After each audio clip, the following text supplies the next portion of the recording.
एक, गठन और संरचना, स्ट्रक्चर। अनुच्छेद 79 संसद का गठन। इसमें कहा गया है कि संघ के लिए एक संसद होगी जिसमें 3 अंग शामिल होंगे: राष्ट्रपति, राज्यसभा उच्च सदन और लोकसभा निम्न सदन। विशेष, राष्ट्रपति संसद का सदस्य नहीं होता, लेकिन उसका अभिन्न अंग है, क्योंकि संसद द्वारा पारित कोई भी बिल उनके हस्ताक्षर के बिना कानून नहीं बन सकता। अनुच्छेद 80 राज्यसभा की संरचना। 1, इसमें अधिकतम 250 सदस्य हो सकते हैं। 2, 12 सदस्यों को राष्ट्रपति मनोनीत नॉमिनेट करता है, साहित्य, विज्ञान, कला और समाज सेवा से। 3, शेष 238 सदस्य राज्यों और केंद्र शासित प्रदेशों की विधानसभाओं के सदस्यों द्वारा चुने जाते हैं। 4, ये एक स्थायी सदन है जो कभी भंग नहीं होता। अनुच्छेद 81 लोकसभा की संरचना। 1, ये सीधे जनता द्वारा चुने गए प्रतिनिधियों का सदन है। 2, इसमें अधिकतम 550 निर्वाचित सदस्य हो सकते हैं, राज्यों से 530 और यूटीएस से 20। अनुच्छेद 82 परिसीमन। प्रत्येक जनगणना सेंसस के बाद एक परिसीमन आयोग सीटों का नए सिरे से बंटवारा करता है, ताकि हर सीट पर लगभग समान जनसंख्या का प्रतिनिधित्व हो। अभी 1971 की जनगणना के आधार पर सीटें फिक्स हैं। अनुच्छेद 83 सदनों की अवधि। 1, राज्यसभा स्थायी है, लेकिन इसके 1/3 सदस्य हर 2 साल में रिटायर हो जाते हैं। एक सदस्य का कार्यकाल 6 साल होता है। 2, लोकसभा का कार्यकाल 5 वर्ष है। आपातकाल में इसे 1 साल के लिए बढ़ाया जा सकता है। अनुच्छेद 84 योग्यता। सांसद बनने के लिए भारत का नागरिक हो, लोकसभा के लिए 25 वर्ष और राज्यसभा के लिए 30 वर्ष की आयु हो, और निर्वाचन आयोग द्वारा अधिकृत व्यक्ति के सामने शपथ ली हो। 2, संसद के सत्र और अधिकारी। अनुच्छेद 85 सत्र राष्ट्रपति सत्र बुलाता है। नियम यह है कि 2 सत्रों के बीच 6 महीने से ज्यादा का गैप नहीं होना चाहिए। साल में 3 सत्र होते हैं: बजट, मानसून और शीतकालीन। अनुच्छेद 86-87 राष्ट्रपति का अभिभाषण। अनुच्छेद 87 के तहत नई लोकसभा के गठन पर और हर साल के पहले सत्र, बजट सत्र में राष्ट्रपति दोनों सदनों को एक साथ संबोधित करते हैं। इसे धन्यवाद प्रस्ताव कहा जाता है। अनुच्छेद 88 मंत्रियों और महान्यायवादी अटॉर्नी जनरल को किसी भी सदन में बोलने का हक है, लेकिन वे वोट केवल उसी सदन में दे सकते हैं जिसके वे सदस्य हैं। अनुच्छेद 89-92 राज्यसभा के मुखिया, सभापति, उपराष्ट्रपति और उपसभापति। सभापति राज्यसभा का सदस्य नहीं होता, लेकिन उपसभापति होता है। अनुच्छेद 93-96 लोकसभा के मुखिया, अध्यक्ष, स्पीकर और उपाध्यक्ष। इनका चुनाव लोकसभा के सदस्य अपने बीच से ही करते हैं। यदि अध्यक्ष को हटाने का प्रस्ताव सदन में हो तो वह अध्यक्षता नहीं कर सकता, लेकिन वह पहली बार में वोट दे सकता है। अनुच्छेद 98 संसद का अपना सचिवालय होगा, जो सरकारी नियंत्रण से स्वतंत्र होता है। 3, कामकाज के नियम और अयोग्यता। अनुच्छेद 99 शपथ। हर सांसद को सदन में बैठने से पहले राष्ट्रपति या उनके द्वारा नियुक्त व्यक्ति, आमतौर पर प्रोटेम स्पीकर के सामने शपथ लेनी होती है। अनुच्छेद 100 कोरम और वोटिंग। 1, सदन की कार्यवाही तभी शुरू होगी जब कुल सदस्यों के कम से कम 10% कोरम सदस्य मौजूद हों। 2, सभापति अध्यक्ष पहली बार में वोट नहीं देते। वे केवल तब वोट देते हैं जब पक्ष और विपक्ष के वोट बराबर टाई हो जाएं। इसे कास्टिंग वोट कहते हैं। अनुच्छेद 101-102 पद की रिक्ति और अयोग्यता। 1, कोई व्यक्ति एक साथ दोनों सदनों का सदस्य नहीं हो सकता। 2, अयोग्यता के आधार: लाभ का पद, मानसिक अस्वस्थता, दिवालियापन या विदेशी नागरिकता लेना। अनुच्छेद 105 विशेषाधिकार। सांसदों को सदन में वाक स्वतंत्रता, फ्रीडम ऑफ स्पीच है। सदन के अंदर कही गई किसी भी बात के लिए उन पर अदालत में केस नहीं हो सकता। 4, विधायी और वित्तीय प्रक्रिया, कानून और पैसा। अनुच्छेद 108 संयुक्त बैठक। अगर किसी साधारण बिल पर लोकसभा और राज्यसभा में विवाद हो जाए तो राष्ट्रपति दोनों की साझा बैठक बुलाता है। इसकी अध्यक्षता लोकसभा अध्यक्ष करता है। अनुच्छेद 109-110 धन विधेयक, मनी बिल। 1, धन विधेयक केवल लोकसभा में पेश होता है। 2, राज्यसभा इसे केवल 14 दिन तक रोक सकती है।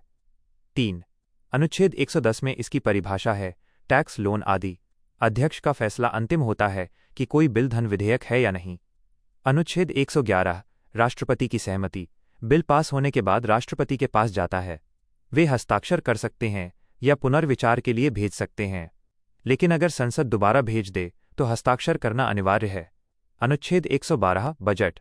इसे वार्षिक वित्तीय विवरण कहा जाता है। इसमें सरकार की कमाई और खर्च का ब्यौरा होता है। अनुच्छेद 114 विनियोग विधेयक। भारत की संचित निधि कंसोलिडेटेड फंड से 1 रुपया भी तब तक नहीं निकाला जा सकता जब तक ये बिल पास न हो जाए। अनुच्छेद 120 भाषा, संसद का काम हिंदी या अंग्रेजी में होगा। यदि किसी को ये नहीं आती तो अध्यक्ष की अनुमति से वो अपनी मातृभाषा में बोल सकता है। अनुच्छेद 122 न्यायालय का हस्तक्षेप, न्यायपालिका संसद की आंतरिक कार्यवाहियों की जांच नहीं कर सकती कि वहां प्रक्रिया सही थी या नहीं। सुप्रीम कोर्ट का ऐतिहासिक निर्णय, PV Narasimha Rao case 1998। Court ने कहा कि अनुच्छेद 105 के तहत सांसदों को सदन के भीतर रिश्वत लेकर वोट देने पर भी कानूनी सुरक्षा है। हालांकि बाद में 2024 में सुप्रीम कोर्ट ने इस फैसले को पलट दिया और कहा कि रिश्वतखोरी पर कोई छूट नहीं मिलेगी। 90 उपसभापति का पद रिक्त होना और त्यागपत्र।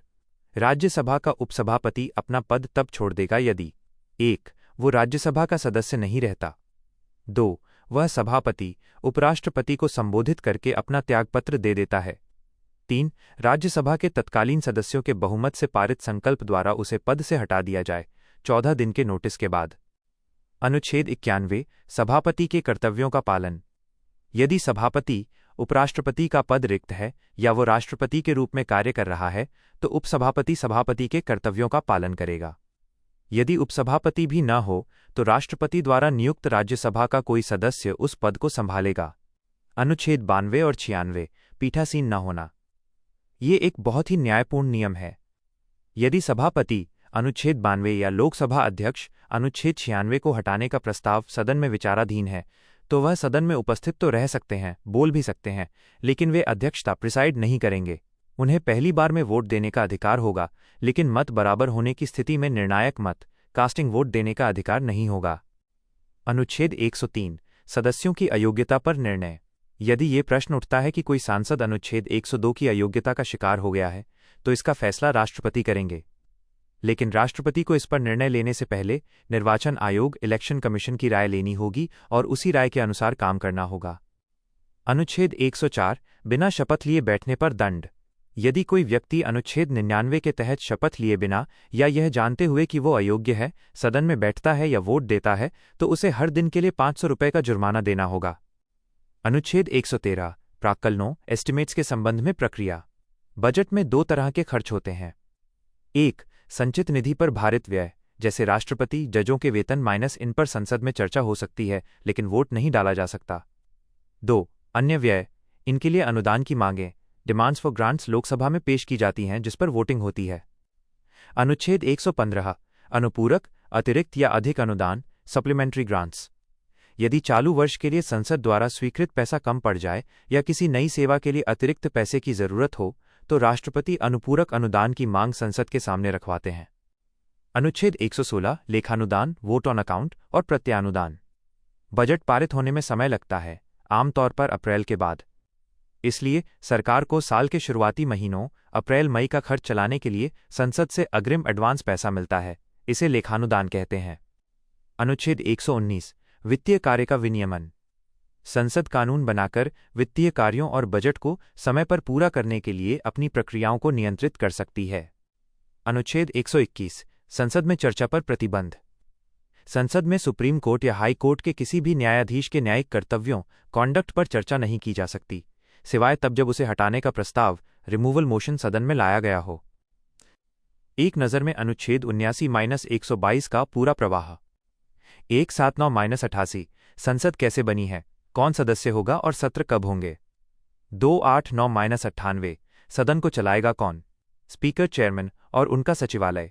399-106 शपथ वोटिंग के नियम और सांसदों की पावर्स सैलरी। 4 107-111 बिल कैसे पास होकर राष्ट्रपति के दस्तखत तक पहुंचता है।